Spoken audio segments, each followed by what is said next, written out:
हाड़ जरे यू तन मेरो और केस जरे जू घास, पूरा तन मेरो जर गयो पर कोई ना आयो पास, कोई ना आयो पास। जय जय श्री राधे, श्री कुंज बिहारी, श्री हरिदास। भक्तों, ये जगत, ये संसार में ऐसे लोग हैं जिनकी हम कल्पना भी नहीं कर सकते हैं। हमारी श्यामा बताती हैं कि इस संसार में इतने मनुष्य हैं जो अपने इन भौतिक चीज़ों को लेकर इतने परेशान रहते कि बस शब्द नहीं है। आज ये नहीं है, कल वो नहीं है, परसों वो नहीं, नरसों वो नहीं।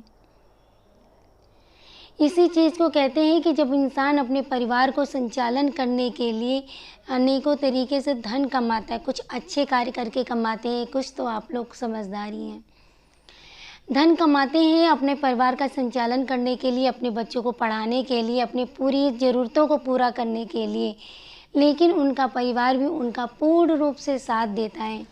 लेकिन यही जब इंसान जब उसके अंतिम समय आता है और वो चला जाता है छोड़ के, और जिस समय उसके जो सैया पर लेटा होता है, उसका जब क्रियाक्रम होने वाला होता है, तो उसके सारे बिस्तर, उसके कपड़े सब अछूत मान लिए जाते। कैसी लीला है प्रभु की, कैसी लीला है संसार की। भक्तों कहते हैं कि कुछ तो प्रभु ने बनाया और कुछ इस संसार के लोगों ने बना दिया। संसार के लोगों ने कुछ इतना ज़्यादा सबके मन में ये धारणा डाल दी, इतने मन में ये कर दिया कि इसको प्रभु का संदेश मानने लगे। जबकि हमारे लालजू ऐसा नहीं कहते हैं, हमारी श्यामा ऐसा नहीं करती हैं। देखिए, कहती हैं हमारी श्यामा, समझाती हैं कि जिस तरीके से श्यामा जो मुझे समझाती हैं, ठीक है, जिस तरीके से जब मनुष्य अपने क्रियाक्रम में सब लेटा रहता है तो उसके वस्त्र जो होते हैं वो भी अछूत मान लिए जाते हैं कि ये फलाना चीज़ पे बिस्तर पे लेटा था, ये अछूत हो गया, वहाँ पे बैठा था तो वो जगह चीज़ अछूत हो गई, वो चीज़ बिस्तर से वहाँ से हटा दो, गंगा जल से छिड़क दो, पूरे घर का शुद्धिकरण करके आओ, ये करके आओ, वो करके आओ, ठीक है।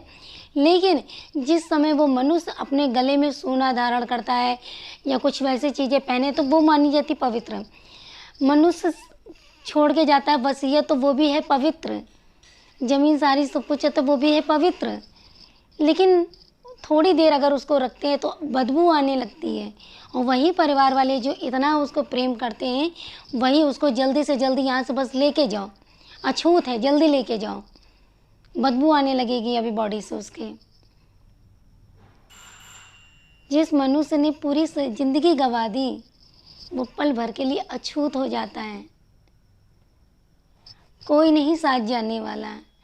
इसीलिए भक्तों कहते हैं कि आपको इस चीज़ के लिए भी धन भी कमाना है, सब कुछ करना है, ठीक है। अगर धन नहीं कमाएंगे, हम ये नहीं कहेंगे बराबर भक्ति करते रहिए, अगर धन नहीं कमाएंगे तो हम अपने परिवार का जीवन यापन कैसे करेंगे, अपने बच्चों को पढ़ाएंगे लिखाएंगे कैसे, कुछ नहीं कर पाएंगे ना। तो ये सब करते रहिए, लेकिन उसके साथ ही साथ आपको चाहिए कि सिर्फ 2 पल के लिए, 2 पल के लिए, ज़्यादा भी नहीं, 2 पल के लिए इन दोनों के लिए भी समय निकालिए। तो जब आप इनके लिए समय निकालोगे ना, तभी तो आपके लिए भी समय निकालेंगे। वैसे तो हमारे प्रभु निकालते ही हैं, लेकिन फिर भी जब आप जैसे किसी चीज़ की अपनी पहचान बनाने के लिए या कोई बड़ी पार्टी के लिए आप बराबर उनके वहाँ जाते हो, मिठाई वगैरह सब कुछ लेके जाते हो, तो ताकि आपकी पहचान बनी रहे, ठीक है। तो जब आप इनके पास आओगे तो आपको किसी चीज़ लाने की ज़रूरत नहीं है, आपको घर बैठे ही इनसे 2 बोल प्यार के बोलने, उनका हालचाल लेना है। आपको नहीं बस घर के एक कोने में मंदिर बना दिया, सुबह ड्राई फ्रूट्स वगैरह लगा दिए, बाकी बात ख़त्म हो गई, नहीं। जो भी घर में रूखा सूखा जैसा भी है आप इनको ज़रूर अर्पित करो। आप क्यों भूल जाते हो कि इन्हीं के बदौलत ही आपका घर चल रहा है। आप इंसान इतना अहम हो जाता है कि मैं कर रहा हूँ। जो मैं शब्द होता है बहुत ही भयानक होता है कि जब मैं कर रहा हूँ, ये मेरी प्रॉपर्टी है, मेरा हक है, ऐसा नहीं। आप बोलो ये मेरी लाडली जू का घर है, मैं लाडली जू के घर में रहता हूँ, मेरी लाडली करती है, मेरी श्यामा करती है, तो उसका उनको हिस्सेदार बनाइए। दुनिया के किसी भी कोने में आप किसी भी के पास अगर आपके पास मुसीबत आती है तो सबसे पहले फिर आप किसको याद करते हो? भगवान को ना। तो क्यों याद करते हो? जब संकट के समय ही क्यों, खुशी के समय क्यों नहीं याद करते? अक्सर लोगों को मैंने देखा है, जब खुश होते हैं तो बाल्टी-पाल्टी एन्जॉय करते हैं, लेकिन जब दुखी होते हैं फिर मंदिरों के घंटे जो जैसा भी बता दे कि फलाना चीज़ चढ़ा दो जाके ये हो जाएगा, फलाना चीज़ कर दो जाके ये हो जाएगा, तुम किसी पंडित ने बता दिया तुम्हारे पास ये हो जाएगा। देखिए पंडित ओझा के पास जाओगे तो आप निश्चित मान के चलिए कि आप धन से भी और हो सकता है शरीर से भी, दोनों से आपका इस्तेमाल होगा। ये बात आप मान के चलिए। धन तो जाएगा जाएगा, कुछ तो ऐसे होते हैं कि जिनका कह ही नहीं सकते इन सब वीडियो में हम। इसीलिए कहते हैं कि जब आप इन्हीं शरणागत हो जाओगे, इनके सहारे अपने जीवन की डोर संभाल छोड़ दोगे, जैसे कि आप कोई सफ़र करने के लिए जाते हो, चाहे बाय प्लेन से जाते हो, बाय कार से, बाय ट्रेन से, अदरवाइज़ किसी में जाते हो, तो आप इतने कॉन्फिडेंस लेवल के साथ बैठे होते हो कि वो ड्राइवर है, वो आप बैठ गए कि बस वो तो मुझे पहुंचा देगा। तो ठीक उसी तरीके से भक्तों, जब आप इनके सहारे अपने परिवार की नाव छोड़ोगे, तभी तो ये करेंगे आपको, तभी तो ये चलाएंगे आपकी नैया पार सही से। तो आपको इधर-उधर भटकने की ज़रूरत नहीं है। आप इनसे कहो, देखो दुनिया में हर इंसान के पास समस्या है, मेरे पास है, सबके पास है। कोई इंसान इसलिए नहीं सुखी इतना है कि हर तरीके किसी ना, चाहे जितना भी धन भरा हो, वो एक ना एक किसी पॉइंट को लेके ज़रूर दुखी रहता है। और सुखी वही है जो उसने अपने सारी चीज़ें अपने प्रभु के श्री चरणों में समर्पित कर दी। दुनिया वालों से अगर आप कोई बात कहोगे तो वो तो सिर्फ़ और सिर्फ़ आपका मजाक ही बनाएंगे। समस्या आपकी सुन लेंगे, समाधान कोई नहीं करेगा, ये मैं गारंटी के साथ कह रही हूँ। लेकिन जब आप इनकी शरण में आओगे तो वो देखिए समाधान भी यही करेंगे। और समस्या अगर आती है तो जब आप इनका हाथ पकड़े रहोगे, मानी 100 चोटें आपको लगनी होंगी, तो उसमें से हमारी किशोरी जी 50 कम कर देंगी। कि देखिए हमारे कर्म इतने खराब, हमने अपने कर्म, जो हमें दिक्कतें आती हैं, जो हमें परेशानी होती है, वो सिर्फ इनका दोष नहीं होता है, वो सिर्फ और सिर्फ हमारे कर्मों का दोष होता है। जो हम जैसा पाते, जैसा मैंने बीज बोया है पिछले में, वैसा ही हमें मिल रहा है। इसमें हमारे प्रभु का दोष नहीं है। आप खुद ग्रंथों, पुराणों, सब चीज़ को उठा के देखोगे कि आप माता पार्वती, सीता मैया, भगवान विष्णु, राधा जी, सब ने अपने कर्म के खेल के लेखा जोखा से कोई भी बच नहीं पाया है। सबको किसी न कर्म के चक्र में फंसना ही पड़ा है और फंस के फिर निकलना है।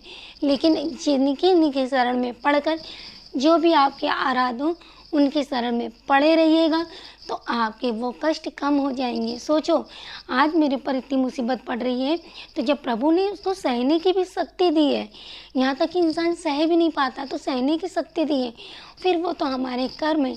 तो क्यों ना इस जन्म को, कर्म को इतना अच्छा बनाए। तो जब मनुष्य छोड़ के जाने लगता है तो कोई नहीं साथ देता है। जैसा मैंने अभी आपको बताया कि कोई नहीं साथ देने वाला होता है। तो अगर साथ देगा तो सिर्फ यही देखिए, धन कमाना अच्छी बात है, धन के साथ साथ राधा नाम का ज़रूर धन कमाइए, क्योंकि ये आपके जन्मों जन्मांतर साथ जाने वाला है। तो प्रेम से बोल दो भक्तों, राधे राधे। और अगर आपको मेरे लाल जी और लाडली जी की बातों पे, उनके ऊपर अगर पूर्ण रूप से विश्वास है तो आप एक बार हाजिरी ज़रूर लगा दीजिएगा कि क्या बोलेंगे, जय जय श्री राधे, श्री कुंज बिहारी, श्री हरिदास, विट्ठल विपुल बिहारी दास, जय बिहारी जी, जय श्री श्याम। भक्तों, सच्चाई यही है जीवन की कि कोई नहीं साथ देने वाला है। यकीन मानिए, कोई नहीं साथ देने वाला है। जिस समय आप संसार छोड़ के जाओगे, मजाल है वो बंदा आपके लिए जीवन त्याग दे। 1 महीना, 2 महीना, 3 महीना आंसू बहाएगा, फिर उसके बाद सब भूल जाएगा, सब भूल जाएगा। वो कोई एक ऐसा बता के देखिए जिसने उसके पीछे अपनी पूरी ज़िंदगी त्याग दी हो, जिसने पीछे वो तुरंत ख़त्म हो गया, अरे वो नहीं जिंदा रहे तो मैं नहीं जिंदा रहूँगी, मैं ऐसा कर लूँगी, वैसा कर, नहीं। समय के साथ साथ सब उसमें ढलता चला जाता है। लेकिन अगर इनका शरण पकड़ोगे ना तो आपको हर मुसीबत, हर चीज़ का, समस्या का समाधान हो जाएगा। तो शरण इनका भी करना है, सिर्फ आपको 2 पल का समय देना है। प्रभु से बात करिए, लाड़ लड़ाइए, उनके शरण में रहिए, जीवन यूं ही गुजर जाएगा। और ये नहीं कहेंगे कि आपको ज़्यादा समय देने की ज़रूरत है। कुछ लोग के जैसे मैसेज आते हैं कि हम इतना टाइम नहीं दे पाते भक्ति में, तो क्या करें, आपको समय नहीं देना है ज़्यादा। देखिए, हम भी गृहस्थ जीवन में रहते हैं, हमारे भी बच्चे हैं, हमारा भी परिवार है, सब कुछ है, समय नहीं देना होता है। जिस समय आप सुबह स्नान करिए तो श्री राधे राधे नाम का जो आपकी आराध हो, राधे राधे, खाना बनाते समय राधे राधे, कपड़े धोते समय राधे राधे, अगर किसी से बात करिए तो राधा नाम की चर्चा करिए, किसी से कुछ भजन सुनिए, राधा नाम की चर्चा करिए, तो राधे राधे हर पल बोलते रहिए। तो मैंने इसमें कोई 1 घंटे स्पेशल माला झोली लेके नहीं आसन जमा के बैठ गए, इतना किसी को नहीं टाइम मिलने वाला है। तो सब हमारे प्रेमानंद जी महाराज भी यही कहते हैं कि जो मनुष्य गृहस्थ में रहकर अपने प्रभु के लिए समय निकालता है तो वो सबसे बड़ा प्रभु का भक्त होता है, सबसे बड़ा प्रभु का भक्ति का पात्र बनता है। देखिए, सन्यासी लोग तो उनका एक ही काम है, गए अपना हिमालय में जाके अपना करने लगे जाके, उनका तो एक ही काम है। लेकिन हम मनुष्य गृहस्थ में रहकर और कैसे भक्ति करें, तो उसके लिए समय निकालने की ज़रूरत नहीं भक्तों। जैसे जैसे आप अपने लिए काम करते हैं वैसे वैसे करते रहिए और प्रभु नाम का जितना ज़्यादा जाप हो सके, मन मनी कोई माला झोली नहीं लेनी है, सिर्फ राधा राधा राधा राधा राधा करके इस तरीके से मन करके जाप करनी है और बोलना है इसी तरीके से। तो आशा करते हैं कि ये आपको जो बात है वो अच्छी लगी होगी, जो प्रभु का संदेश है वो भी अच्छा लगा होगा। तो आप इसी तरीके से जाप कर सकते हैं, कोई नहीं साथ जाने वाला है, सिर्फ हमारे श्यामा सवरिया ही साथ देंगे, यकीन मानिए। चाहे जितना भी आपका घनिष्ठ ही क्यों ना हो, चाहे जितना ही भी आपका खून का रिश्ता क्यों ना हो। तो जय जय श्री राधे, श्री कुंज बिहारी, श्री हरदास, स्वस्थ रहिए, मस्त रहिए और श्यामा सवरिया की खूब कृपा आप सब पे बरसती रहे। जय जय श्री राधे, श्री कुंज बिहारी, श्री हरदास, राधे राधे।